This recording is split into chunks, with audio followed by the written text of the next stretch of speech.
In the 1630s, in the wealthiest country in Europe, a man could hand over the price of a canal house and receive, in return, a single flower bulb.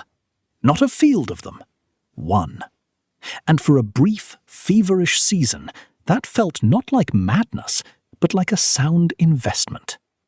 This is the story of Tulip Mania, remembered as the first great financial bubble, and of what it really does and does not teach us. The Dutch Republic was booming. Trade had made it rich, and into that prosperity arrived the tulip, newly fashionable and unlike anything in European gardens. The most coveted were the broken tulips, their petals streaked and flamed with vivid colour. What no one knew was that this beauty was a disease, a virus that painted the petals while quietly weakening the bulb. The most desirable flowers were therefore the hardest to grow and the slowest to multiply. Rare, beautiful, and difficult, the perfect object for a rising market. As demand climbed, the trade left the garden and entered the tavern. Bulbs were in the ground for much of the year, so people began trading contracts on them instead. Promises to buy a bulb at a set price when it was lifted.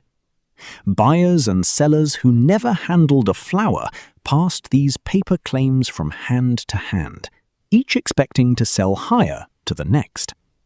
Prices for the rarest varieties climbed into the thousands of florins, many times what a skilled craftsman earned in a year. People were no longer buying tulips, they were buying the expectation that the price would keep rising. That expectation was the whole structure, and expectations are fragile. In February 1637, at a routine bulb auction in Harlem, the buyers did not show up. There was no crash in the harvest, no decree, no disaster, simply a moment where enough people declined to pay the going price, and everyone else noticed. Confidence, once it cracked, drained fast. Within weeks, the rarest bulbs were worth a small fraction of their peak.